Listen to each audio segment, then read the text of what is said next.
Hey everyone, you're here because, like me, you have experienced a lot of frustrations with fishing in scum and you are having trouble with your line being broken. So today I'm going to talk to you about the technique that will help reduce, if not completely eliminate, the problems you're having with bigger fish. Okay, but before we do that, I'm going to talk some about maybe a potential skill issue. We'll talk about the equipment. We're going to talk about some locations. Now, for those of you that are really impatient, I will put a timestamp in the description so you know where the technique discussion starts. So first, when I started fishing, I immediately came to the ocean here, and I couldn't, as soon as the fish would grab my line, and I'd set the hook, I'd lose everything. Line would break and everything's gone. So I got frustrated and I went up north and I fished for carp, which is really easy because you can reel them in as fast as you want to and there's no problems. And then I kind of graduated to fishing for bass, and some of those will max your meter out. Most of them don't, but some of them will. So my point in that is, once I came back to the ocean, and I don't know if it was skill on my part or if there is an actual fishing skill that we don't see, but is still in the code. But after catching about 25 fish, it seemed that it was much easier for me to transition to tuna. Because after I did that, I caught 2 out of the first 3 tuna, then I hooked. So if you're having trouble, it might be beneficial to go up north and fish. And I'll show you. You can go to this lake right here, and you can use the boils bait, and you'll, predominantly catch carp. You have a chance to catch bass with that too, but you will catch carp for the most part. And then if you graduate to crickets or grasshoppers, whichever one's cheaper on your server, that's 100% bass spawn. And you can do that to work on the technique that I'm going to talk about, because it's really muscle memory with this technique more than anything else. And it'll build you some confidence on being able to reel in your fish. Okay? Now, next thing is, what kind of equipment do we need?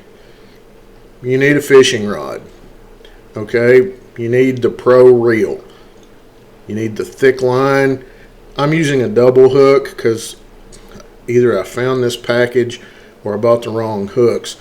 But I would use the treble hooks because I think all of that helps increase the strength and the ability to get the fish in. So then you come back down here and you can use boils bait to fish for the tuna.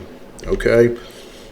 Now, I'm not going to fish while I'm talking about this because I've seen a lot of people do that in their videos, and they don't do a really good job of explaining it, because either I'm paying attention to what they're doing and not listening to what they're saying, or they're not doing a good job of communicating. So I'm going to try to communicate this to you in a way that you can understand it and reduce, if not completely eliminate, your broken lines.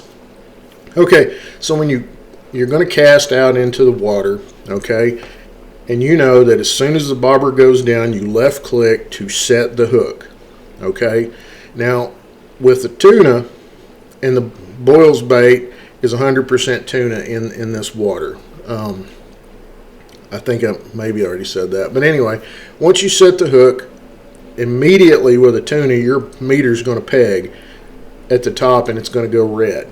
So you immediately, after clicking that left mouse button to set the hook, you want to do 1 roll forward of your mouse wheel. Okay, that reduces the tension on your line.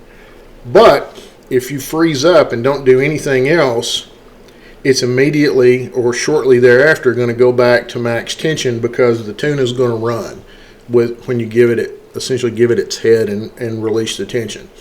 So you would need to roll forward again, right? But we don't want to do that. We want to get muscle memory. We want to get a routine going.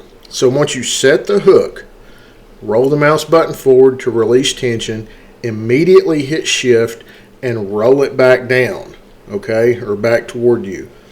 Okay, so that's a fast reel because you've got shift pressed. Okay, once you do that, you want to release shift and roll back forward again. As soon as you roll back forward, you hit shift and pull back in. It's a 1 2 1 2 1 2 rhythm. Any faster than that and you will break your line. You don't want to pull back twice, reeling, because you're in a hurry, because that will break your line. At any time, if you hesitate or you have to stop and think because you're focused on your meter or whatever, at least for me, the line's going to break. You have to get that rhythm and get in time with a fish, essentially, out, in, out, in, out, in, and you just do that until you get the fish in. Once you get your timing down, it's easy peasy after that. Okay, and that's why I said if you go up north and fish those bass, some of those bass will peg your meter. If you can practice the in and out, pulling the bass in, that gets you some confidence. It gets you the muscle memory that you need in order to get the tuna in. So anyway, if that helped, leave a like or a comment. Give me your thoughts on your fishing experiences and how it works. And happy fishing, guys. Have a good day.